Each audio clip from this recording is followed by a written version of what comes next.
but certainly the fact that a number of us staffers who are involved in compiling right-to-know requests have been preoccupied day and night for the last 3 months in union negotiations, development of the new budget, and other projects.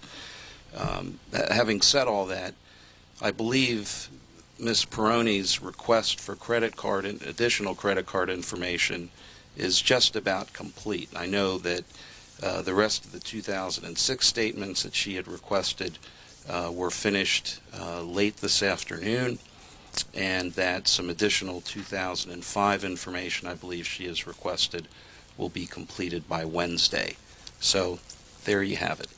You know, my goal is not to come up here and bash anybody. I put in these requests, and I have far exceeded the limit of right to know, far exceeded the time period, and many people on this staff know that I will come in eventually if I don't get what I want. But that's not my goal, to come in here and bash anybody. It's not my goal to make trouble for people in this township. But I do want, when somebody asks for information, our treasurers ask for this information. Credit cards have a lot of hotels on there. They have a lot of restaurants on there. They have a lot of things, some of which may be 1,000% legitimate, but some of which, you know, I think we need a little bit of scrutiny on. And the fact that selected months were withheld does make me believe that maybe it was purposefully withheld. And I don't like that feeling, but that's the way it seems. So I'm glad to hear that I'm going to be finally getting the rest of my requests. Mr. Mahoney, let me just say for the record that not one single month has ever been withheld from any of these requests. But the auditors had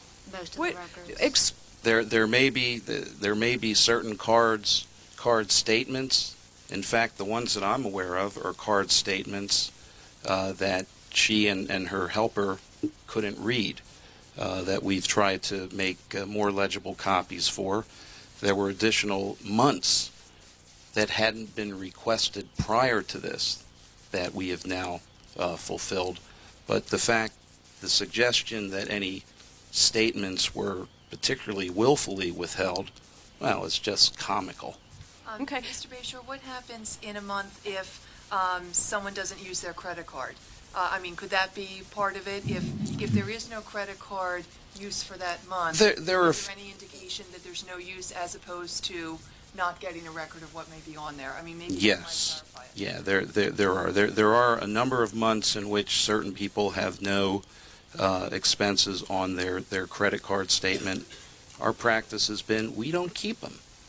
We don't keep them. Now, if the board wishes us to start keeping them for these purposes, to clarify or to verify that we're not withholding information, we're happy to start doing so. But I think that could be part of the confusion here about the so-called withholding of statements, which just is so misleading.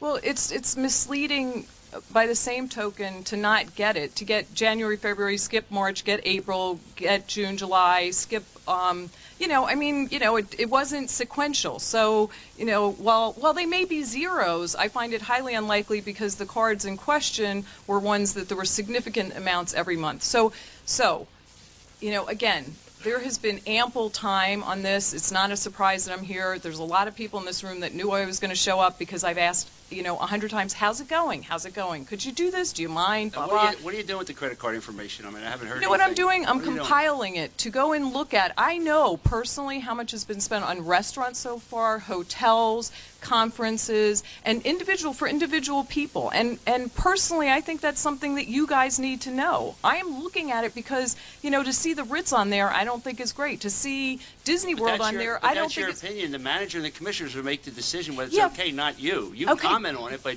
it's not your decision whether it's a proper expenditure or not. You're 100% right. But you would, by saying that, you're acting like it's an improper expenditure.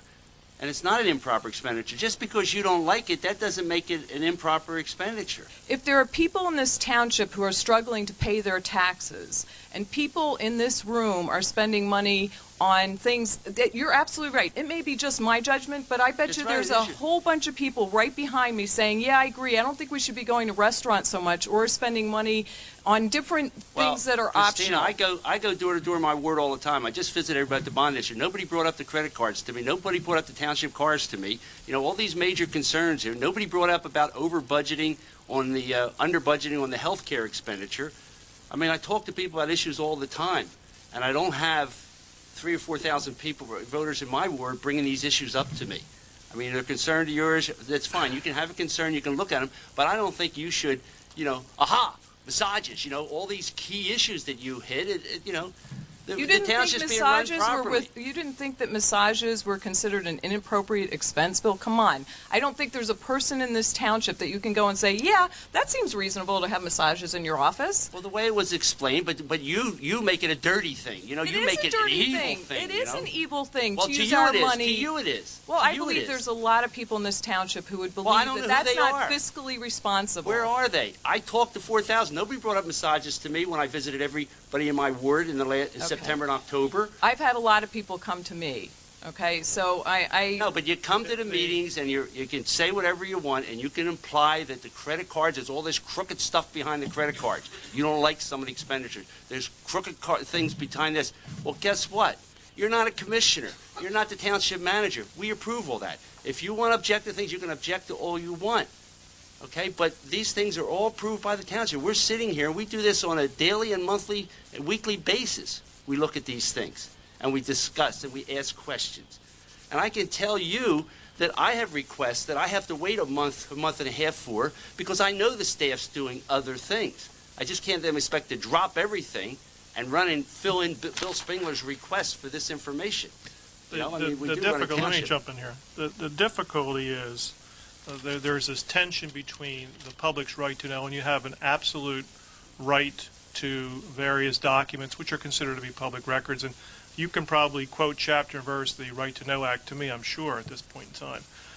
The difficulty is that when you come into a public meeting and publicly, by innuendo or implication, accuse very hard-working public servants of improprieties and dishonesty, I don't think it sets well with the people in this room, and I know it doesn't set well with the board up here. Now, you said that's not my goal, to make people look bad. Unfortunately, that's the end result, because a lot of very hard-working people in this room are being dragged down by these implications and innuendo. And quite honestly, I don't think it's fair of you to do that. Good government requires accountability, and accountability means the public demanding answers to question and keeping people.